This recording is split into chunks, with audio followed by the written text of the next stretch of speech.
Всем добрый вечер. Итак, дорогие друзья, сегодня поговорим с вами о значении черепов в магии. Я об этом говорила, но еще раз поговорим более подробно с вопросами и ответами. Лишний раз не помешает освежить это в памяти. Перед вами черепа. Это не все черепа, это так, малая часть коллекции, потому что все вытаскивать, честно говоря, нет никакого желания. Их очень много, их потом нужно на место это все пристраивать, и целая история. Итак, перед вами череп барана, горный козел. Есть и домашнего козла, это горный козел, кавказский козел. Значит, это горный баран. Вообще-то есть название тур, баранный тур называется. Хотя тур это более такое крупное животное, но на Кавказе есть такая порода горных баранов под названием туры. Они от тех туров отличаются, но так называется, видимо, из-за крупности своей. Далее. Череп шаманской волчицы, я ее показывала. Если видите, вот она как бы обработана именно, не профессионально, ни в магазине, ни где-либо, поэтому она вот именно с высохшей кровью, как должно быть. Это шаманская волчица. Наличие всех зубов, некоторые выпали, говорит о том, что это была молодая волчица, и она была убита особым способом. Череп росомахи, что очень редкий череп, потому что росомаха это такой зверь, который, собственно говоря, не поддается так легко никому. И царей называли Росомаховичи, потому что считалось, что это наивысшая похвала. Вообще шуба из росомахи носили только цари и царевичи, потому что редкая, скажем так, редкий мех, и росомаху поймать не так легко. Росомахи боятся даже медведи. У росомах нет понятия страха. Именно поэтому череп росомахи очень редкий череп. И у меня есть ритуал с черепом росомахи, призыв духа росомахи, который делает человека бесстрашным на то время, пока ему нужно это бесстрашие для того, чтобы добиться желаемого. Это обработано и очень красиво сделано все, что... Секунду. Все, что положено. Вот это специальная обработка. Молодая росомаха, потому что все зубы в наличии, как видите, тоже говорит о том, что это молодой зверь. Следующее. Значит, показываем вам человеческие черепа разного типа. Конечно, они бутафорские, не настоящие. Настоящие я показывать не буду, как вы понимаете. На вопрос есть, нету, давайте не будем. Определенный вопрос. Я с вами делюсь очень многим, но есть вещи, о которых говорить не положено, нельзя и не стоит. Поэтому в доме у меня его нету. И чтобы вы знали, не любой череп можно откопать, знаете, где-нибудь в лесах, да, или купить у черных копателей, скажем, некоторые покупают черепа там офицеров СС, которые погибли у нас. Благо, черепов очень много можно найти, мы живем на костях. Нет, дорогие друзья, не любой череп можно взять, ну и с кладбища стырить тоже глупо, потому что это не подходит для работы. Смысла нет. Если только для красоты, может быть. Ну, во-первых, это криминально, начнем с этого. Во-вторых, это не подходит. Просто так взять чей-либо череп, поставить на стол, он вам ничем не поможет абсолютно. Далее пойдемте. Сейчас буду объяснять, как бы, по ходу действия, и вам объясню. Нет, вот этот череп, который вы видите, такого типа делались черепа для черной магии, когда покупались черепа врагов. Покупались черепа врагов, то есть могущественных врагов, которых выкапывали ночью. Есть еще другой, сейчас забыла о нем. Сейчас, секунду. Давайте покажу. Вы пока любуйте, сейчас еще вытащу, я забыла, да.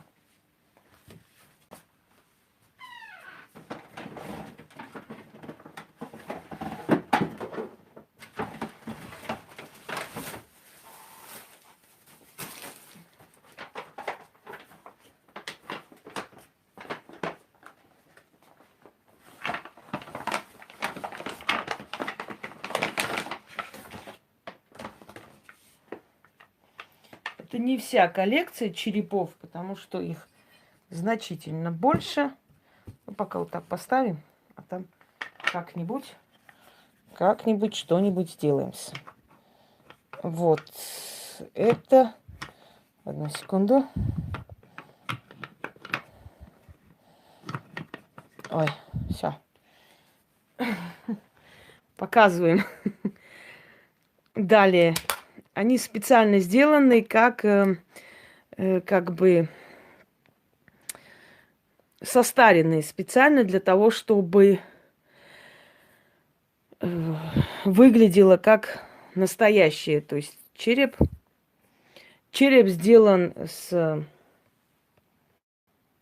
расчетом на то, чтобы было схоже с человеческим. Сейчас двери открою, чтобы пусек зашел. Да, улыбчивые. Значит, эти копия человеческого черепа и типаж черепа, то есть копия, это слепок, снятый с анатомических этих, слепок снят с этих музеев. Это точная копия человеческого черепа, поэтому он очень похож на человеческий череп. То есть вот это дыры, отсюда проходит у нас венозная система, которая питает глаз изнутри. Ну, далее, в общем, полностью череп человека, вот мозжечок, вот этот, мозжечок, вот эта вот часть.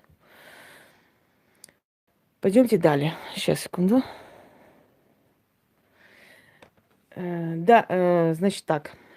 Следующие черепа. Разукрашенные черепа, которые были в моде, грубо говоря, и до сих пор в моде у африканских племен. И также у кельтов, потому что это не африканский череп, это кельтский череп. Это череп именно кельтский и узор кельтский. Так украшали черепа своих врагов.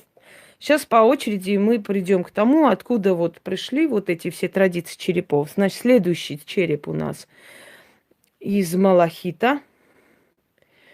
Кажется, это малахит, насколько я понимаю. Да, думаю, что малахит.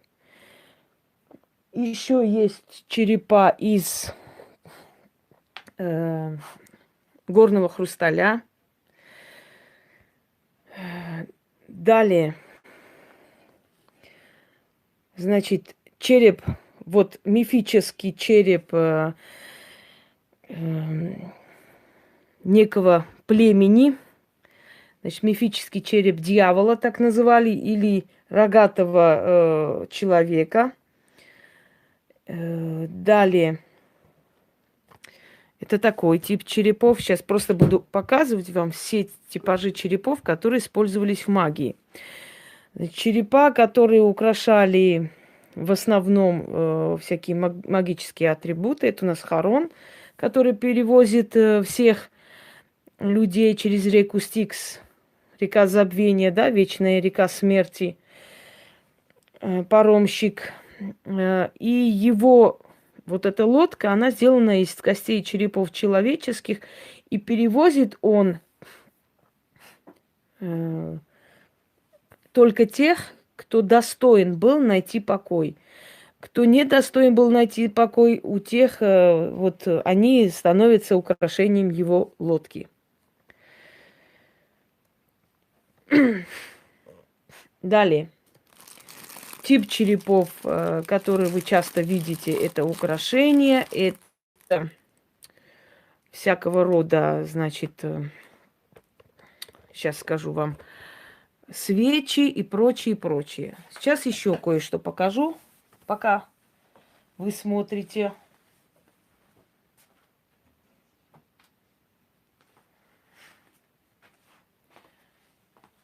Еще в магии очень популярны были мифические черепа таких мифических существ, черепа драконов и так далее.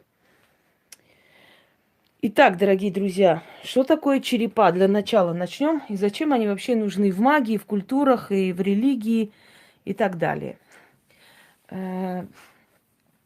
Черепа вместилище души.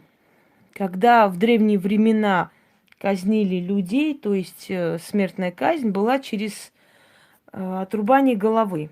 Считалось, что отсекая голову, сразу же убивают человека, потому что его душа сразу отсекается от тела. Один врач во Франции решил провести такой эксперимент и договорился с одним осужденным, значит, на смерть за воровство. Договорился, что он обеспечит его семью всем, что нужно, что он поможет его семье, но просит об одной услуге. Если, когда ему отсекут голову, значит, он пускай даст какой-то знак, что он чувствует, что он слышит, видит и понимает несколько секунд после смерти. И пусть отзывается на его имя. И вот он несколько раз заходил в эту камеру смертников и кричал: «Пьер, ты меня слышишь?» То есть до такой степени он уже выдрессировал его разум, что каждый раз, когда он кричал: «Пьер, ты меня слышишь?», этот человек вздрагивал. И вот когда повели его на казнь и отсекли ему голову, врач быстро подошел, поднял его голову, посмотрел на него и крикнул: «Пьер, ты меня слышишь?» И после чего глаза у головы открылись и закрылись. И это было знаком того, что разум человека несколько секунд, ну, может быть, некоторое время, мы не можем знать, понимает, осознает, что он умирает. То есть тот факт, что как только отсекается голова человека, человек тут же умирает, оказалось, что не совсем правда, что человек все-таки несколько секунд или мгновений, некоторое время все-таки чувствует и понимает, что происходит. Черепа, как вместилище души, в древние времена использовались королями, использовались различными вождями племени для того, чтобы забрать силу своего врага. Сначала считалось, что если забирают череп, то забирают часть силы, часть могущества своих врагов, и поэтому старались черепа врагов забрать. Отсюда пошла вот эта на кол посаженные головы, черепа людей и так далее, воинов. Лучших воинов забирали. Это говорилось о том, что их душа тоже будет в плену, а значит, поскольку в древние времена очень верили, что души предков помогают своим детям, считалось, что если лучших воинов отсекаем головы, забрать их головы с собой, то есть их души поработить, да, не пустить на волю, значит, эти души не смогут помочь своему народу, своим детям. А значит, не просто уничтожить лучшее войско, а еще и просто расслабить, понимаете, обезоружить целое войско, целую армию и весь этот народ. То есть забрать лучшие души, не дать им покровительствовать и помогать, значит, и помогать своим предкам. Это был один момент, это была одна причина, почему забирались головы врагов и в дальнейшем черепа врагов. А потом это стало просто как традиция, такая не очень хорошая, недобрая традиция.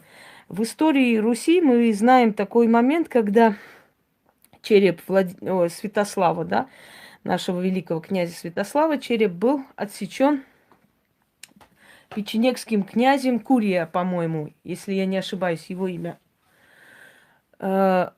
Когда Владимир был сыном, Святослав почти что зашел в Царьград, и Иоанн Цимисхия с большим трудом, со страхом большим, между прочим, он был потомок армянских князей Чемышки, которые правили Византией. Когда Иоанн Цимисхия заключил договор со Святославом для того, чтобы обезопасить себя, и отправил его большим имуществом, дарами. Он захватил много пленных, которые не вернул. И вот с этим грузом он шел обратно домой. И так получилось, что застрял он в местности в одной. Некоторое время пришлось ему перезимовать. Когда начался голод среди воинов, ему пришлось двигаться вперед. И говорят, что византийцы, хитрые византийцы, договорились заранее уже с племенами печенегов. И хан Урья устроил засаду. После чего Святослав погиб в бою, а из его черепа сделали чашу, из которой пил он. Здравствуйте, Марина. Из которой пил он и его жена. А почему они пили с этого черепа? Некоторые говорят, что они пили для того, чтобы как бы постоянно напоминать о том, что они одолели Святослава. Некоторые говорят, что это было личное унижение для него, личное оскорбление для князя. На самом деле это совершенно не так. Считалось, что достойный враг, сильный враг, должен передать свою силу духа тому, кто его победил. И вот князь Курья и его жена пили с этой чаши, потому что были молодые и хотели родить сына. И очень хотели, чтобы их сын был похож на Святослава. Чувствуете парадокс, да? Логики ноль. Но такое было принято. Считалось, что если ты победил сильнейшего врага, то нужно забрать его силу себе. А лучше, если твой сын родится с качествами Святослава. Но история умалчивает, родился ли там сын с качествами Святослава, знать не знаем, да, но, к сожалению, его участь была вот такова, что из его головы сделали чашу.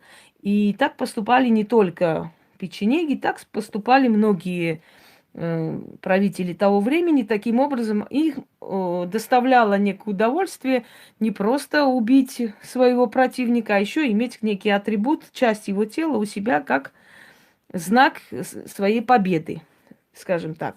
Если вы знаете, очень много случаев, когда турки, например, после себя оставляли целые горы голов. И вот отсюда и город черепов выражение. Например, скажем, в Румынии, кажется, чтобы не соврать, кажется, в Румынии Черекала. Да, кажись, в Румынии или в Болгарии, все, я уже забыла. Есть крепость Черекала. Кала на тюркском языке означает крепость. Так вот, вот вся стена этой крепости была замурованные головы. То есть они были еще не головы, они были отсеченные, то есть не черепа, а отсеченные головы, которые замуровали, замуровали в стену. Это были все знаменитые вельможи Румынии, которые были замурованы в стену. И эта стена, эта крепость называется... Здравствуйте, Лаура. Эта крепость называется Черекала. То есть крепость голов, черепов. Через некоторое время потомки убитых князей постепенно начали вытаскивать из стены, выковыривать и забирать своих предков и хоронить. Но многие из них остались до сих пор, и до сих пор они в замурованном состоянии находятся. Во Франции, когда началась во Франции, когда началась эпидемия и унесла много миллионов жизней, вообще Европа как все время была подвержена эпидемиям, практически там населения не оставалось. Некоторые самые бедные люди могли в одну неделю превратиться в самых богатейших, потому что весь род у них умирал. И они оставались одни, наследники всего имущества своего рода. Там в роду могли быть, скажем, я не знаю, 200-300 семей, да, семейств, целое село. И вот все село вымирало, и оставалась, например, одна девочка, которая была наследницей всего этого имущества, потому что больше никого не осталось в целом роду. Так вот, там тоже катакомбы Парижа, они тоже полностью расставлены черепами людей. Да, в Румынии.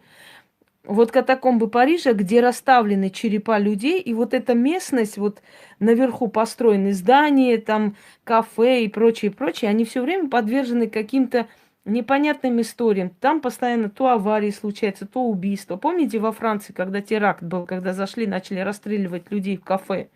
Так вот, вот это кафе тоже было построено как раз над катакомбами Парижа. Следующий момент, дорогие друзья. Считалось, что если взять череп сильного человека, знаменитого человека, помните голову Гоголя, который пропал? Пропала голова Гоголя, так и не поняли, куда она делась, почему, что случилось и так далее. А случилось следующее, что Гоголь состоял в определенных мистических этих организациях, мягко говоря, да. Он любил все эти оккультные науки, он любил эти всякие оккультные понятия и так далее, и так далее.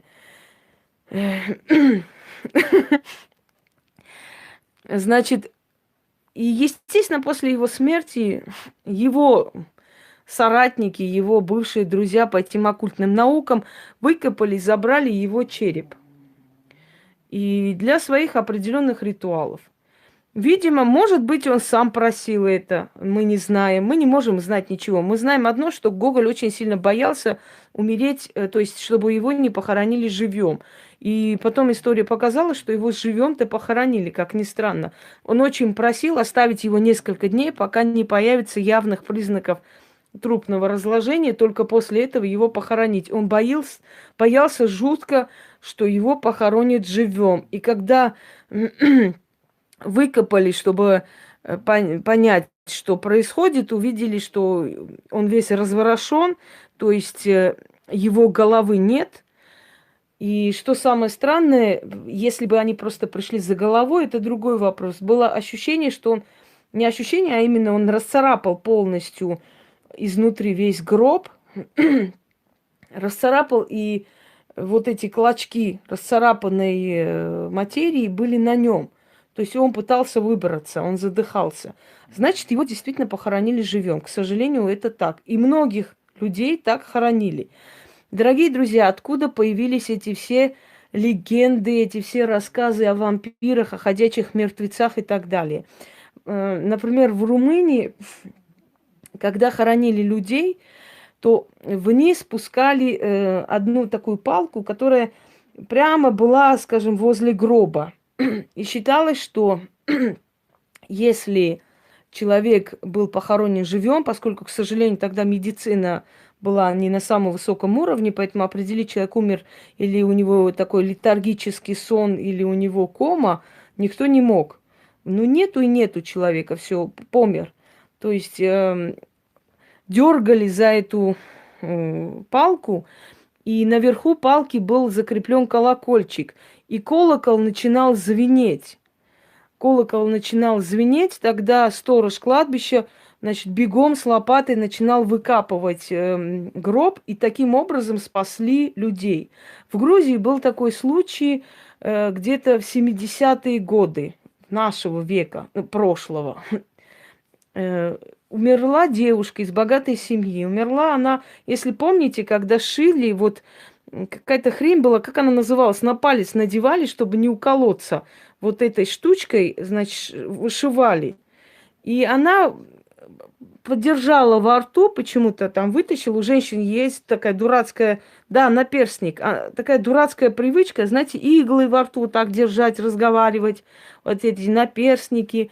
И она случайно проглотила наперстник, задохнулась и умерла. Не смогли ее вытащить, не смогли спасти. И одели на нее самые богатые вещи, поскольку она была дочь, единственная дочь богатой семьи.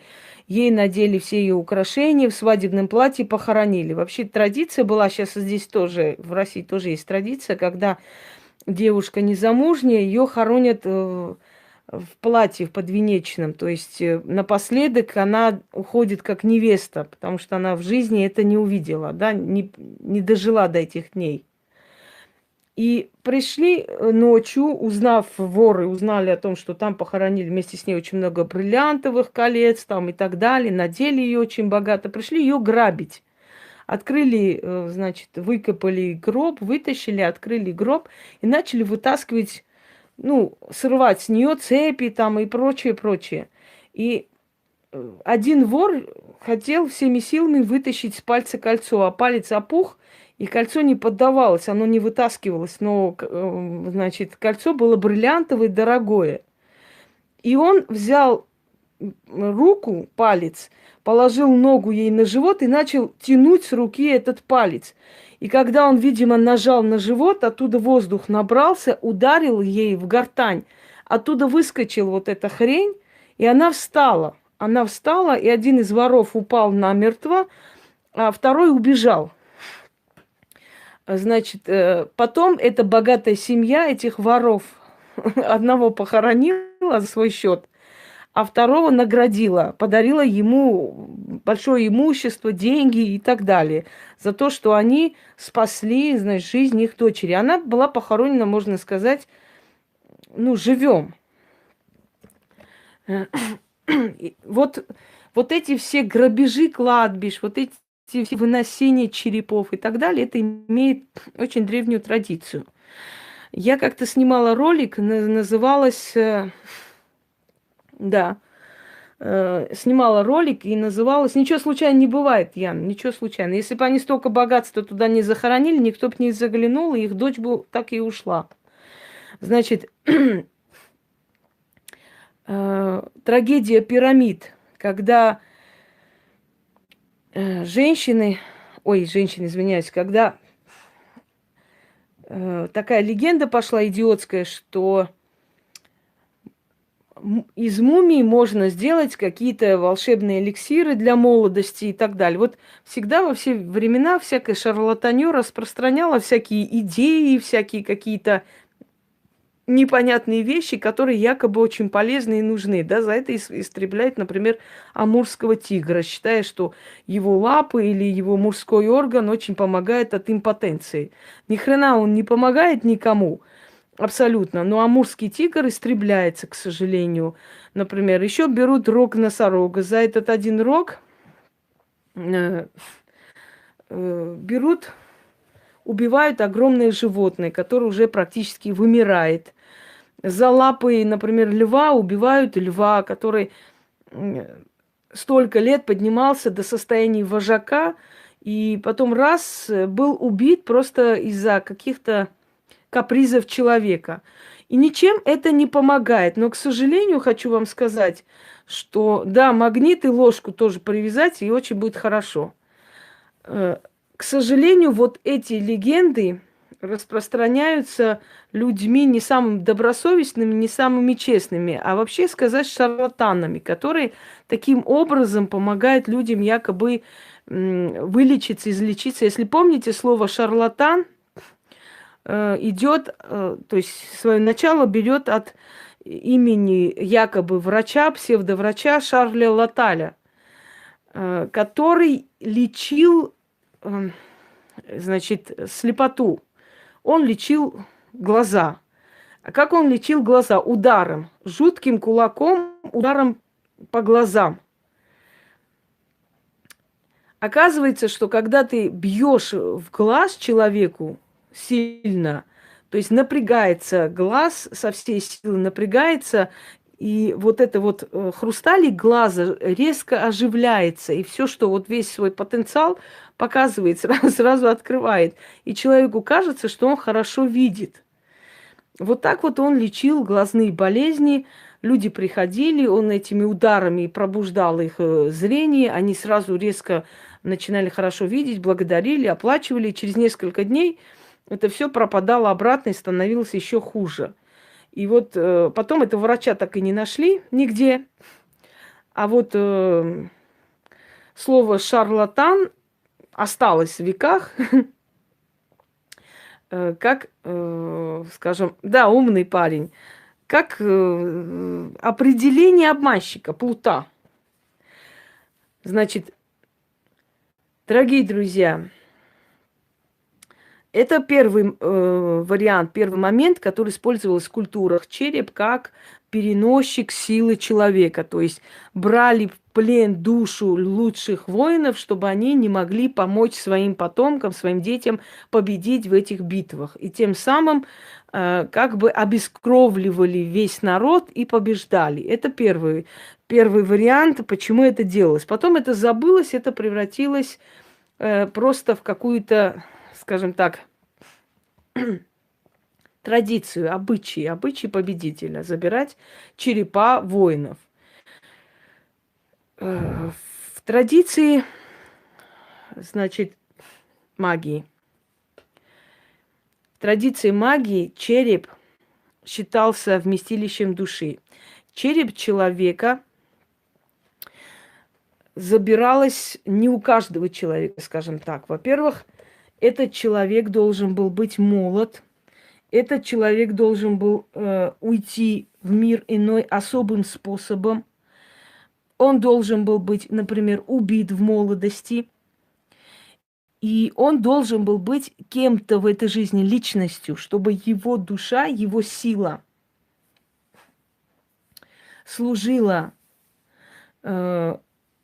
колдуну и помогала в его делах. Он забирал череп молодого человека. Как забирали черепа молодых людей? Например, во времена, скажем, Средневековья,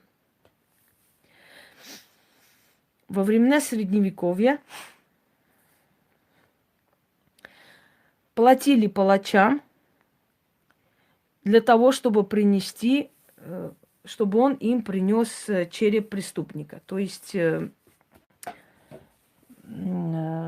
после того, как преступник был казнен, никого не интересовало, куда его тело делось, как его похоронили, что делали. Была яма, вот они туда и закапывали. И вот колдуны того времени покупали головы.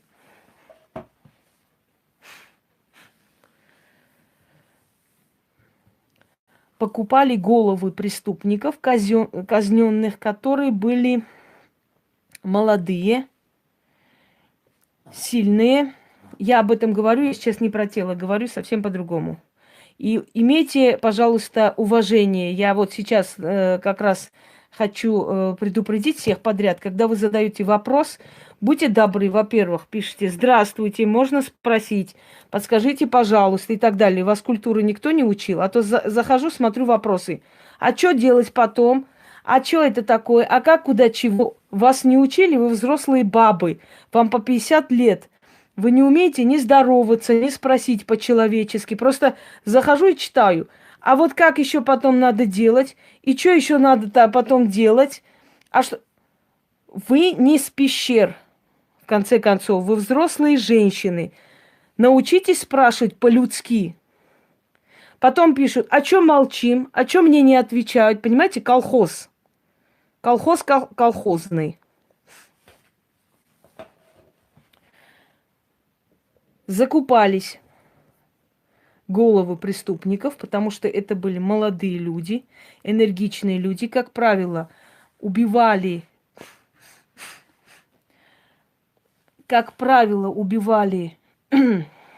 пиратов казнили, как правило, казнили разбойников, как правило, казнили людей, которые, ну, сильные были, энергичные были, молодые люди. И вот они были казнены, собственно говоря, те, которые хотели жить, те, которые не хотели уходить из этого мира. И вот это самые выгодные, удобные были черепа для колдунов, чтобы держать его душу здесь и использовать себе во благо, обещая когда-нибудь отпустить на покой. Поскольку эти молодые люди не хотели уходить, поскольку эти молодые люди очень хотели задержаться на этой земле, они были не готовы. Они были не готовы покидать жизнь и то место, где они были, да? Вот это были самые выгодные моменты взять черепа преступников и работать с ними. Поэтому я к чему говорю? Я привела к тому, что вот просто так взять любой бесхозный череп или там череп выкопать, например, или купить у какого-нибудь там черного копателя череп какого-нибудь деда, это совершенно не говорит о том, что он будет на вас работать и помогать, что там есть сила. Это совершенно об этом не говорит. Понимаете? Просто для украшения череп, да, можно поставить, но не более того. Далее, что я хочу вам сказать. Если удавалось купить череп преступника, например, очень часто покупали на Востоке. Магрибские колдуны покупали что? Покупали руку, отсеченную за воровство. Если человеку отсекали руку за воровство, а была такая казнь, да, считал, что вору надо отрубить руку, иначе он не успокоится, он и дальше будет воровать. Так вот, отсекали когда руку, эти руки, естественно, где-то хоронили, уже не отдавали хозяевам. И вот у палачей покупали руку. Руку покупали колдуны. Забирали эту руку обрабатывали, и вот кости этого скелета руки приносили удачу, приносили деньги. Ведь это рука вора, понимаете? Обе отрубали потом. Если человек не переставал воровать, рубили вторую руку. Если он дальше продолжал воровать каким-то образом, рубили голову.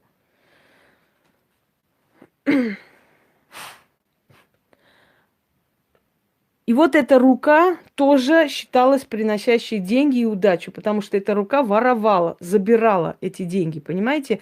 А значит, давайте мы сейчас не говорим про диваны, про то, кто где лежит. Мы говорим о колдунах, которые делали все для того, чтобы у них было удачное колдовство, чтобы эта рука вора тянула деньги в их карман. И это происходило. Следующий момент. Черепа младенцев. Черепа младенцев покупали, как правило, из публичных домов. Потому что в публичных домах женщины, которые там содержались, которые работали в этих домах, особенно в средние века, на Востоке или еще где-либо, да и древние времена, рожденных мальчиков убивали, а девочек растили как смену себе, потому что хозяин публичного дома, он все время держал этих рабынь, а потом дальше продолжались. Так вот, женщины, когда беременели, рожденных мальчиков убивали, а девочек оставляли себе, растили как смену. И вот эти убиенные рожденные мальчики, они покупались тоже, скажем, вот этими колдунами и так далее. Потому что череп ребенка, который еще не... Послушайте, вам опасно держать все, что у меня здесь есть. Вот все, что вы видите у меня дома, вам держать опасно. Но это ни о чем не говорит. Мы сейчас говорим не про вас, не про ваш дом, не про ваши опасности. Мы говорим сейчас о черепах в магии. Вам опасно это все держать 1000000%, но не мне. Сейчас объясню. Так вот, считается, что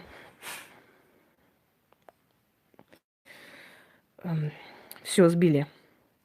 Считалось, что с черепом младенца или скелетом младенца можно навести, например, безумие, потому что если ребенок ничего не понимал, ничего не осознавал, то достаточно взять вещь этого человека, положить на скелет ребенка, заговорить и потом обратно вернуть, чтобы человек одел. И вот как ребенок не понимал, был неразумный, через некоторое время этот человек будет неразумный. Черепом или скелетом ребенка наводили безденежье, потому что ребенок не держал в руках деньги, да чтобы и ты не держала никогда их в руках, и чтобы их у тебя не было никогда, и так далее. Череп, вообще-то, да, значит, череп это порабощение души, если уж так по-честному. Но многие души были не против остаться на этой земле и служить, лишь бы не уйти. Что касается черепов и частей тел, которые находятся в церкви, да, в церквах и во всех этих католических, православных, на самом деле это черная магия. Потому что все эти останки людей, они порабощенные души, которые работают в пользу церкви. Потому что пока есть хоть какая-нибудь часть человеческого тела, душа рядом находится. Естественно, та же самая Матрона, которую взяли в плен, выкопали оттуда и положили обратно, работает в пользу церкви. То есть совершает чудеса, потому что ее душа стоит рядом. И вот она видит, кому надо, она помогает, но сама мучается здесь, и ей нету как бы выхода. Она должна уйти, но никак. Красота в том, что череп напоминает человеку о невечности, о бренности этого мира, о том, что ничего на этой земле не вечно. Да, вот эти редкие черепа, которые сейчас написали, я хотела уже к этому прийти, убитые молнией. Значит, например, люди, которые совершили самосожжение,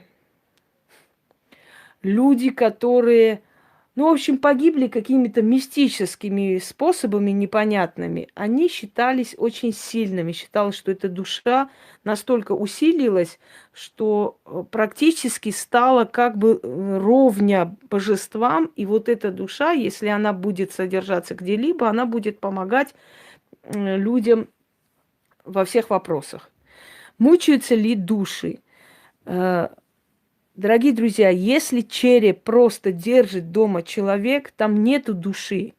Если вы просто возьмете где-нибудь, выкопаете там в лесах, например, где были поля битвы, да, 40-е годы, чей-нибудь череп принесете домой, там нет души.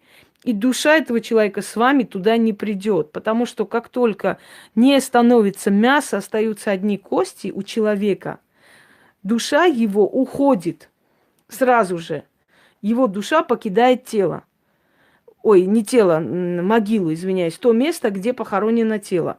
Душа остается вообще по традиции целый год, пока от тела ничего не останется. Но поскольку мы сейчас едим столько консерваций и всего прочего, что мы просто, наверное, не разлагаемся, не знаю, десятки лет. А это плохо. Это значит, что наша душа мучается, не может освободиться и уйти. Именно поэтому проклятие фараонов существует, потому что их тела еще остались, а значит, душа была рядом. И кто потревожил их душу, тот получил проклятие. Понимаете? Именно поэтому самое правильное, что надо делать вообще после смерти, это кремировать человека. Сразу освободить его душу. Я понимаю, что по разным религиям это не положено и прочее, прочее, но, может быть, ближе всего вот эти похоронные профессии, то есть процессия, да, самая похоронная традиция, может быть, ближе к тому, чтобы быстрее освободить душу человека, наверное, все-таки исламская, потому что там хоронят в саване. Саван помогает быстрее разложиться телу, поскольку там нету гроба и так далее. То есть быстрее проникает это все и быстро разлагается тело. Значит, освобождается душа. И в древние времена люди так делали. Во-первых, это чистота, это практичность. Я не предлагаю сжигать людей, как в Индии. Знаете, половину так пожарили, половину кинули в ганг. И плывет себе там, воняет. Нет, не таким образом. А действительно просто в профессиональных крематориях сжечь тело человека для того, чтобы... Да, она была отравлена. Правда, правда. Она была отравлена, поэтому она сразу разложилась. Вот, профессионально чисто сделать. Мне кажется, что в исламе это запрещено, я ничего не говорю, но в древние времена народы, которые сейчас приняли ислам, тоже это практиковали, персы, например. Вы меня не слышите совершенно, о чем я говорю, сразу лезете со своими какими-то замечаниями. Значит, если вы принесете череп чей-нибудь домой, вам будет неприятно, и людям будет неприятно, которые это посмотрят. Да? Это называется архетип.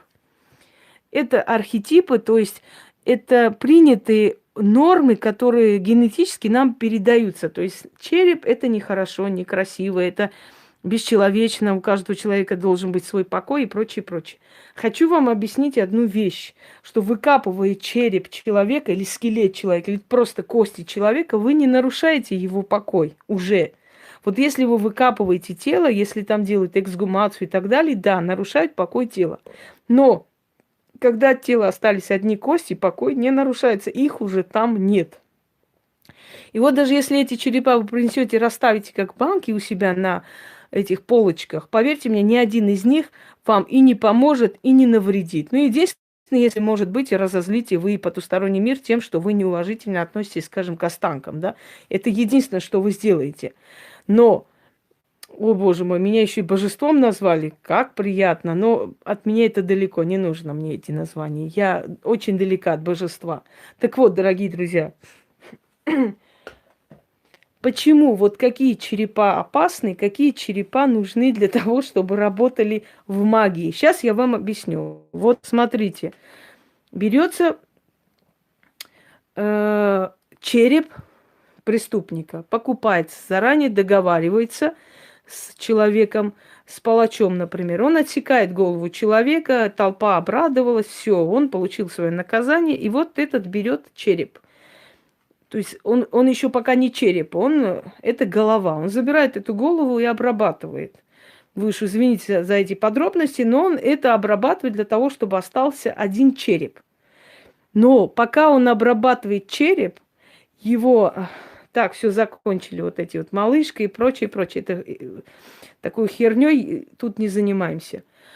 Пока обрабатывает череп, то есть его голову, да, да, даже мне он неприятен, если честно, хотя я имею дело с силами смерти, но мне легче силы смерти, чем черепа. Так вот, пока тело еще не истлело, пока тело еще только должно быть захоронено, череп забирается колдуном и обрабатывается, голова. Это значит, что его душа еще на земле. И вот у него есть несколько месяцев и год, чтобы вселить в череп его душу.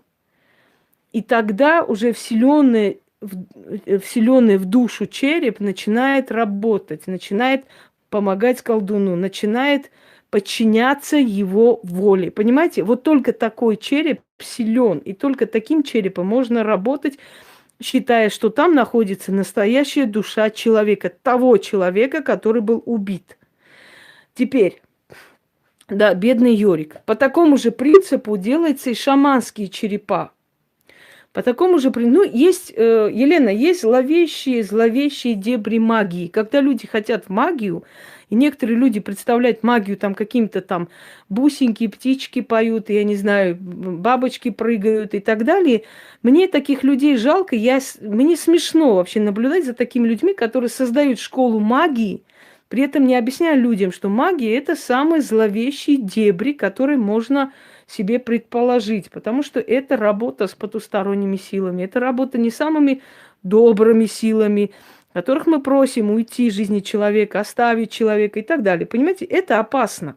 А все это уси-гуси, муси-пуси, там какие-то театрики, какие-то там рукоделия, какие-то, я не знаю, журналы магические, там какие-то веселые такие хохотушки, гагадушки, гадания. Это все, конечно, херня, извините за выражение, на постном масле, потому что это не магия. Магии тут нет. Это есть просто изначальные азы, можно сказать, там, знаете, такие кустарные, ну, что-нибудь о магии, что-то взятое оттуда. Что-нибудь, перемешку с этнологией, там, с какими-то веселямбами и так далее. Но магия, вот та, которую я вам говорю, вот она магия. Если магия, именно имейте в виду более темные, черные дебри, вот она магия, которая есть. Так вот, тот череп силен, который обрабатывается в то время, когда еще часть тела не истлела, а его должны похоронить, а голова осталась у него. Он обработал, сделал из него череп, поселил туда эту душу и использует эту душу. Считается, что эта душа может служить этому человеку, его роду 400 лет. Через 400 лет этот череп должен быть захоронен.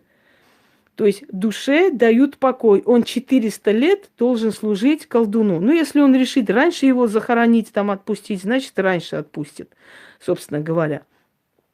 И это недостаточно просто взять, скажем, да, взять, например, и там, вот, приходи, мне служи, этого недостаточно. Он должен приручить его, он должен, это тратится целый там год почти, когда он все время делает подношения, с ними дружит, находит общий язык, и, собственно говоря, они должны сработаться. Эта душа не должна враждовать с ним. Если будет враждовать, толку не будет никакого. В конце концов, там по-разному, через сны он может прийти, через подсознание, но он чувствует его присутствие, помощь и так далее. От такого стражника, дорогие друзья, никто вам ничего сделать не сможет. Я имею в виду колдунов. Вот по такому же принципу делается и черепа животных. Когда их забивают, пока еще часть тела находится в состоянии или съедается, или хоронится и так далее, пока еще часть тела еще живое, этот череп вселяется некий дух. И он работает. Понимаете? Если вы не успеваете, то есть имеется в виду колдуны, да, если они не успели вселить туда душу и уже прошло некоторое время, нет, не порабощают, Алена, это неправильно. Срабатываются с этой душой. Нужно сдружиться. Порабощая душу, ты ничего не получишь. Получишь только вражду. Так вот, когда, значит, вы берете, вот бутафорские черепа, например, да, нужны ли они для ритуалов? Есть ли от них толк, скажем так? Ну, во-первых, скажем так, что это символика, напоминающая о вечном, о тленном, который говорит нам о том, что мы не вечны на этой земле, и когда-нибудь наш срок закончится. Чтобы мы об этом помнили. Во-вторых, хочу вам сказать, что сюда вселить человеческую душу нереально. Но сюда можно вселить душу существа, которое вообще на Руси их называли крепостные бесы. Но, знаете как, смотря какой традицией ты пользуешься. Можно вселить крепостного, то есть душу, духа, извиняюсь, беса, который будет тебе помогать. Можно вселить другую сущность. Да, все, что обладает глазами, все, что обладает изображением животного или человека, может быть подселено определенной силой, которая будет помогать. Вот здесь, мне кажется, когда вы смотрите на мою квартиру, я думаю, что вы прекрасно понимаете, он получает от этого сотрудничества, Анна, получает энергетику, энергию человека. Ведь его же отправляют не за добрыми делами, согласны? Ему же не говорят там, иди, например, Васю с Петей соединяй. Ему говорят, иди накажи эту семью. Вот идет он наказывает, он устраивает пожар, он начинает портить имущество, он начинает запугивать хозяев. Что получается в итоге? Выброс адреналина, страх, ужас, эмоции. Ему это надо, чтобы он питался и здесь жил. Чтобы он жил на этой земле, он должен подпитываться постоянно этими всеми отрицательными эмоциями. Если еще учесть, что он, например, при жизни был убийца, что он был разбойник, что он был каторжник и так далее, насильник и прочее, это говорит о том, что ему доставляет удовольствие человеческое страдание, а значит, ему это нравится. Эта работа ему по душе, одним словом, вот так скажем, да. А человек, вот как и в этом мире, так и в том мире, остается тем, которым был. Если вам кажется, что умершие люди, уходя, становятся святыми, вы очень ошибаетесь. Если вы подходите к могилам, иногда бывает, вы, например, идете там к своим близким, родным, да, там свечку поставить. Иногда бывает неприятное ощущение, когда вы проходите мимо могилы, вам кажется, что от какой-то могилы веет просто холодом и жутью. Это говорит о том, что человек как был, да, сукой при жизни, так сукой и после смерти остался. И от него веет вот это вот жуткий, значит, такое ну, жуткое ощущение, неприятное. Ну, что значит, что он понимает, что он череп? Ему это понимать не надо, его просто держат на земле. Он же не сидит в черепе в этом. Он просто привязан к этому черепу, потому что он часть, это его часть, это его, понимаете? А тело еще не ушло. И вот между его похоронами, между тем, как его тело истлело, вот между этим временем его поймали и посадили здесь. То есть рядом он находится. Он не в черепе прям сидит, оттуда выглядывает. Он просто находится рядом, да, фантомно. А череп – это просто предмет-посредник. Это то, что соединяет. Вот, например, когда приходит человек ко мне, да, например, предмет-посредник между мной и людьми – это его фотография, которая с него я снимаю, да, предположим. Его фантом. Что еще? Рубашка человека – это предмет-посредник, который я беру, например, оттуда снимаю. Если человек умер, я говорю, принесите мне вещи его. Вот приносят, я смотрю через предмет-посредник, что он хочет, почему он не уходит, почему он терроризирует своих родных, во сне приходит там или пугает. Мне нужен предмет-посредник. Вот его череп есть предмет-посредник между миром людей и им, собственно говоря.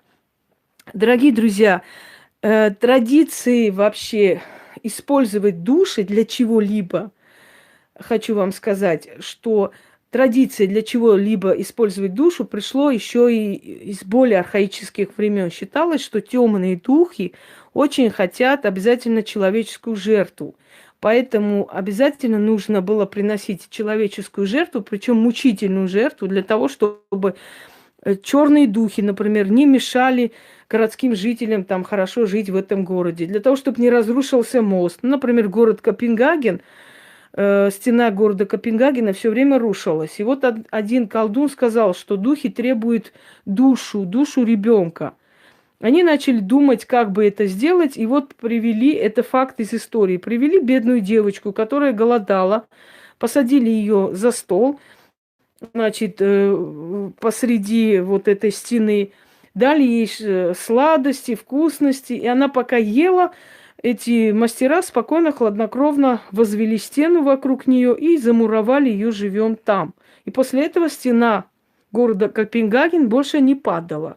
Никто из вас никогда не задумывался, почему, например, в русских этих Кремлях, да, вот, скажите мне, крепости, которые есть практически в каждом городе Золотого кольца Руси, например, Великий Новгород, там Псков есть, Москва и так далее. Все эти города, Нижний Новгород. Почему главная башня называлась Детинец? Никто не задумывался никогда. Почему называлась Детинец главная башня крепости? Вот этих таких крепостных стен. Главная башня называется Детинец. А потому что под главной башней всегда хоронили ребенка. И он не должен был быть мертвым, он должен был умереть мучительно. Его замуровывали туда. Его замуровывали и... да, Детинец называется. Я же была во всех этих городах, скажем так. Значит, во всех этих городах Золотого кольца практически я была. Замуровывали ребенка для того, чтобы... Объясню, почему это делалось. Логика была в чем? Логика была проста. Считалось, что если изначально заплатить черной силе, то она уже дальше жертвы не возьмет, и эта стена будет крепкой. И как ни странно, так и есть. Так и бывало, да. Не просто невинность, а боль. Боль, страх, эмоции. Потом душа, порабощенная темной силой. Что, если человек не был преступником, не был по душе, так и, например, казнен невинный человек, он может согласиться служить колдуну? Анна, колдуны были настолько умные люди, поверь мне, они настолько эрудированные, начитанные люди, и настолько они, как тебе сказать, разумные люди, что они никогда бы не взяли череп невинно убиенного, чтобы он им служил, просто так мучить его. Поверь мне, нет. Потому что невинная убиенная душа не стала бы делать то зло, которое нужно было делать, для которого они брали. В основном черепа брались для злого дела и брались у злых людей. Они же прекрасно видели, человек виноват или нет на самом деле, понимаете? Это были известные преступники. Они должны были быть замешаны в убийствах, во всем и так далее, скажем так. Я хочу вам сказать, что одно время мне в Одноклассниках писал один черный копатель и сказал, что во время раскопок какого-то там местности, в общем, нашли пожертвованного ребенка, который, то есть там осталось останки. И, конечно, это было и есть, и было и в христианское время, и под христианскими сводами храмов это делали, это было везде. И замурованные, поэтому считалось, что домовые это есть те души, которые были замурованы. Вы никогда не читали про польскую белую даму, которую замуровали молодую девушку для того, чтобы, значит, стена крепостная вот этих богатых удельных князей стояла веками. И вот эта белая дама все время появлялась и показывала, и говорила людям, и предупреждала о голоде, и так далее, и так далее. Ее все время видели возле этой стены. Она шла в подвенечном платье и плакала. Ее выкрали из ее свадьбы, привели туда и замуровали в стену. И когда, значит, рабочие разрушали эту стену, чтобы перестроить, они нашли череп молодой женщины и, значит, истлевшее свадебное платье. И они поняли, что на самом деле это не совсем была легенда, что это действительно так и было. И они держали этот череп, значит, там, пошли в этот сельсовет, начали просить, говорить, мол, что делать, коммунистическое еще время. И там посмеялись, что это все легенда, это все ерунда, это все пережитки прошлого, и нечего вообще на этом зацикливаться. Через некоторое время один из рабочих умер, а второй так перепугался, что унес, значит, ее со священником ночью, тайно захоронил и над ней произвел литургию. После чего она пришла к нему во сне, поблагодарила и сказала, что теперь ее душа обрела покой, и что она соединилась со своим любимым Иштваном. Все, вот на этом история Белой дамы была закончена. Но они все время слышали эти плачи. Я хочу вам сказать, что наша доблестная, дорогая императрица Анна Иоанновна очень любила замуровывать своих врагов в стены. И когда потом начали разрушать крепостные стены времен Анны Иоанновны, очень много скелетов выпадали оттуда. Вот отсюда и название «скелеты в шкафу», дорогие друзья. Да, замуровывали людей, как бы отправляя их души в служение императору после этого, для того, чтобы не перебить всю эту армию, для того, чтобы, ну, то есть, чтобы император, значит, кто у нас был император из династии Цинь Шахуанди, чтобы, да, Цинь Шахуанди имел там свою армию, и для того, чтобы не перебить столько людей, сделали терракотовые копии всех его воинов и лошадей. С помощью колдунов вселяли туда души, сущности и показали ему, чтобы он знал, что после его смерти у него огромная армия, которая будет служить ему в загробном мире. Вот отсюда терракотовое войско Цинь Шахуанди, которое вы, наверное, знаете, я думаю, да, историю все-таки. И вот эти все легенды, рассказы, дорогие друзья, на самом деле совершенно не абсурдны, имеют за собой почву, и они не просто так созданы, не просто так пришли в наш мир. Они имеют определенную почву, и почва всего этого есть магия. Ритуалы, традиции, поверья и прочее, прочее. Да, 6000 воинов терракотовых. Это практически с начала его рождения, наверное, этих воинов делали, пока он помер. Значит, не было никакой реинкарнации, не существует реинкарнации, не существует перерождения. Не пишите эту хрень сюда. Никакой реинкарнации не существует. Душа один раз приходит в этот мир, и один раз уходит. Мы про эту реинкарнацию уже обсуждали 100 раз, и я очень по полочкам все расставила. Все, давайте не будем. Я больше слышать об этой хрени не желаю. Значит, каменные черепа и хрустальные черепа. Для чего существуют каменные и хрустальные черепа? Если помните, хрустальный череп, который искали ацтеки и майя. Что приносят вот именно черепа, изображение человеческого черепа, ну, в камне, там, скажем, или в чем-то, в другом материи. Ну, в таком, знаете, природной материи. Считалось, что если приближенно к человеческому черепу можно найти в природе камень или хрусталь, который повторяет просто человеческий череп, то можно вселить туда. У меня хрустальный череп-то был. Куда он делся? Ёпростый. Вот сейчас вспомнила. У меня столько всего, о чем я еще и не помню. Я когда буду переезжать, мне кажется, я сама обалдею от того, как я богата вообще тут живу. Так вот, туда вселяли сущность, и с помощью этой сущности можно было контролировать потусторонний мир. Так считалось. И поэтому все маги, колдуны прям, знаете, как бы перебегая, искали вот этот череп, который похож, то есть природой сделанный череп, да, от Индианы Джонса. Индиана Джонсон там взято с этого, легенда майя. И он взят, то есть, да, оттуда, то есть череп, который был природой создан, как бы из какого-то материала, камня или горного хрусталя, его можно было бы приспособить к тому, что вселить туда определенную сущность и с помощью этой сущности контролировать потусторонний мир. Но я хочу вам сказать, дорогие друзья, да, они все у меня.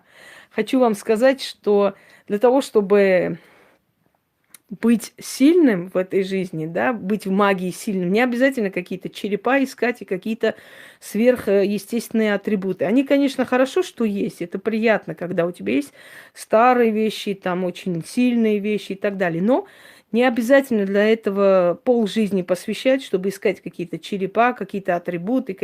Пока ты будешь их искать для того, чтобы стать всемогущим колдуном, твоя жизнь просто уйдет. Колдовство, магия должно все-таки служить людям, отчасти служить, помогая им преодолеть жизненные ситуации, да, и другая часть магии должна учить человека, как жить правильно, оставить после себя, то есть каждый уважающий себя практик должен после себя оставить имя и что-нибудь людям, которые знали этого практика, что-нибудь. Я уже говорила о ведьмах среднего звена, о ведьмах старшего звена и так далее. Мы об этом уже говорили, да? Можете вы спросить, какой вуз я закончила? Я закончила Волгоградский педуниверситет. Значит, историко-экономический факультет, профессия история. Закончила Псковский исследовательский университет, археологический исследовательский университет. И не закончила, извиняюсь, да, ушла из 4-го, уже почти 5-й курс был, там конец 4-го курса, Московский юридический университет, Волгоградский филиал. Вот, не довершила, потому что я просто подумала, что мне нужно было ехать в Москву, мне надо было документы перевести в Москву, здесь устроиться потом и так далее. Я подумала, а на кой вообще этих юристов, как собак нерезанных? Куда я суюсь и зачем мне это вообще надо? Ну вот я хотела. Нет, это не змеиный глаз, это малахит. Вот, собственно, вот это я и заканчивала. У нас отличные были учителя, и у нас выжимали 7 шкур. И самое интересное, что я поступила на бесплатный факультет, поэтому нас не щадили вообще.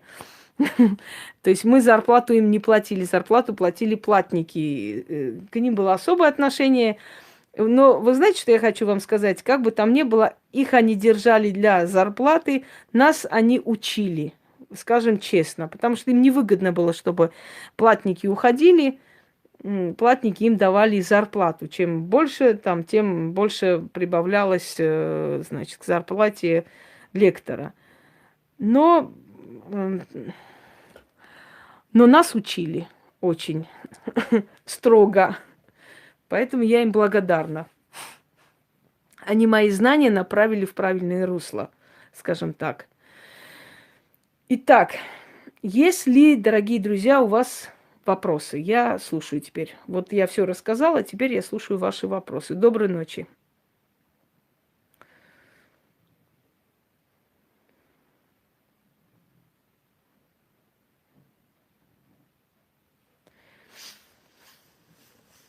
Где у нас чат пропадает? Ну, сейчас откроется. У меня было, была в биографии время, было, то есть я много лет преподавала. Но, знаете, как всегда, тоже были травли постоянные, потому что я очень не нравилась тем, что я была энергичная, была умнее их, наверное, и постоянно так устраивали против меня травли. А я была молодая, горячая, писала заявление, уходила, хотя просили остаться дети, ну, всякое. Я уже вам объяснила, что... Что?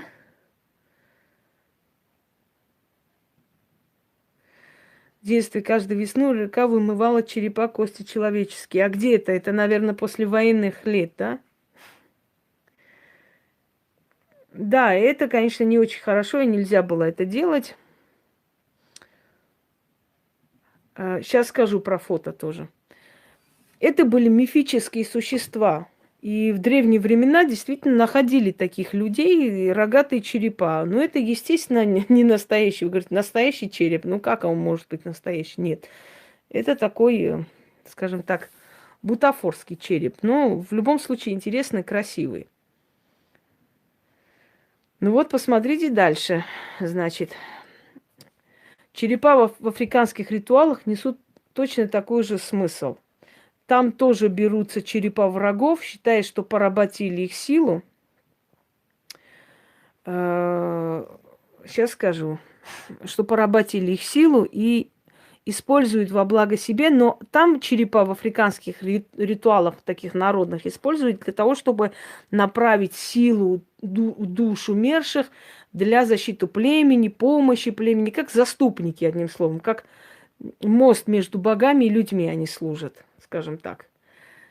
Души абортированных детей, вы знаете, если там было несколько недель, там еще души нет.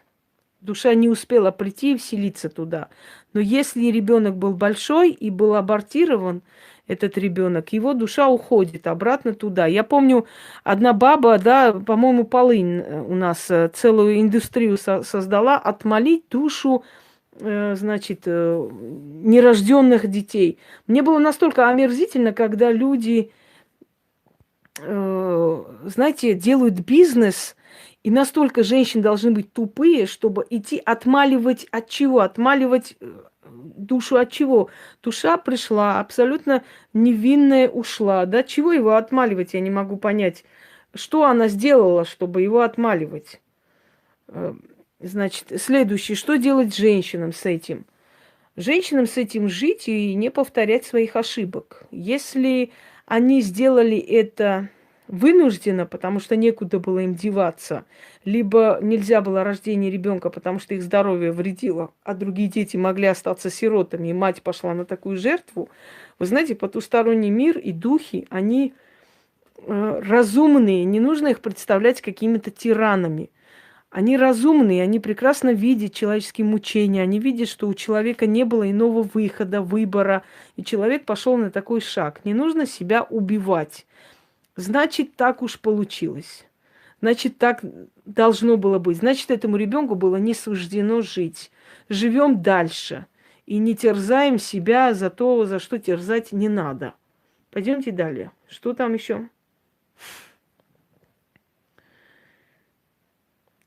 Ну, естественно, с этих глаз кто-то смотрит, тут даже сомнений нет. Нет, вам не нужно ничего зажигать туда, потому что для того, чтобы работать с силами Вуду, нужно иметь посвящение Вуду. Пока этого посвящения не будет, и причем от колдуна Вуду мужчины, вам работать, вообще трогать Вуду не рекомендую вообще. Свеча совершенно ни при чем. Нет, они не несут никакую опасность, те черепа и кости, которые валяются от старых кладбищ. Только не нужно на них наступать, проходить мимо этих кладбищ постоянно, когда не надо, нет особой нужды, чтобы не разозлить местных духов. Соседка кошкин череп на дверь прикрепила. Значит, у вашей соседки с башкой что-то куку. Потому что кошкин череп, она как якобы защиту себе сделала. Это смешно, конечно. Вообще-то это призыв темных духов. Я не удивлюсь, если вашу соседку скоро увезут вперед ногами.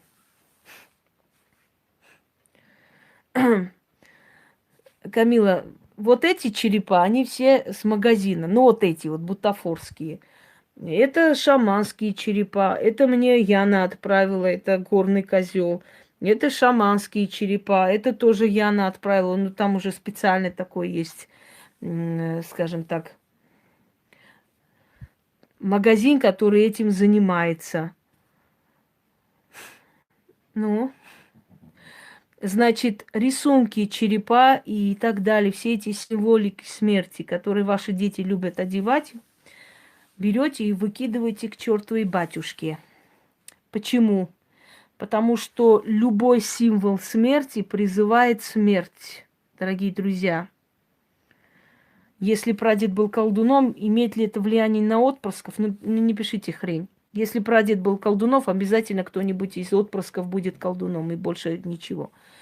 Да, в Чехии сделали после чумы, некуда было девать эти кости, и решили использовать, сделав якобы церковь памяти. Не знаю, какой памяти, мне кажется, глумление. Черепа там прикреплять людей и считать, что это память очень большая. Просто вот, знаешь, готическая церковь для красоты, для туристов. Я даже не знаю, как это объяснить, там логики нет. Я еще раз объясняю, обычным людям лучше вообще не брать ни мистические картины с черепами. Склепы сейчас объясню. Не брать майки, всякие там символики смерти, потому что если ну так, батюшка царь, это секрет, это черепа моих врагов, не надо открывать секреты. Не видишь, как похоже, как на подбор? Не, не очень хорошо. Ну, если, понимаете, ну там одна майка какая-нибудь, это ерунда. Но есть люди, которые любят, которые даже из лица своего делают череп, которые носят всякую там, скажем, если бы это был отпрыск колдуна, он не был бы игроком. Рисует на пальцах, на руках, на, я не знаю, еще где-нибудь. То есть постоянно вот этот культ, да, черепа, он нехорошо действует, потому что, объясняю вам еще раз, любая символика смерти притягивает смерть.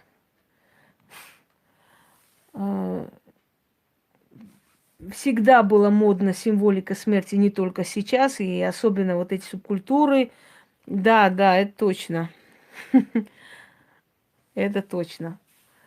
Любая символика смерти притягивает эти силы смерти к себе, поэтому будьте с этим осторожны. Лучше пускай в ваших домах не будет никаких символов смерти, никаких таких рисунков черепов, никаких... И вообще животные, вот эти черепа тоже не очень хорошо. Почему? Потому что они тоже, знаете, это же энергия все-таки смерти. Это все энергия смерти. Но если для меня энергия смерти и нормальная вещь, для вас не особо. И хорошо ли у нее жизнь сложилась, у вашей дочери, после таких вот черепов? Если только эти зубы и прочее служат защитой, то да. Откройте, посмотрите мой ролик про крест. Там все сказано. Кстати, уважаемый Тим, это не вы ли гадости писали под роликами, не? Я вас не забываю, однако. Очень похоже, что вы. Ну, если узнаю, что вы, конечно, вы больше сюда не зайдете. Да. Вот, аккумулятор у нас садится. Напоследок я вам покажу вот эту вот уголок смерти. Правда, тут баста поставила, потому что надо. Хорошо. Нельзя трогать силу смерти. Смерть нужно уважать. Смерть... Нет, нет, и не вас спросил. Смерть нужно уважать. Смерть приходит тогда, когда считает нужным. Не нужно ее торопить, не нужно ее призывать, не нужно ее провоцировать и так далее, и так далее. Поэтому со смертью осторожнее. Вообще силами смерти надо поосторожнее, дорогие друзья.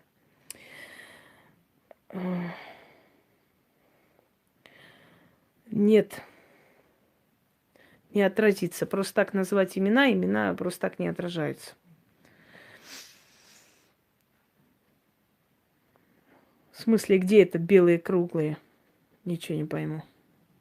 Потом спросите, дорогие друзья, потому что у меня садится батарея. Ну, я думаю, что более-менее мы с вами обсудили эту тему. Теперь вы более грамотные. Всем удачи и всех благ. Выключу, пока не закончилось все.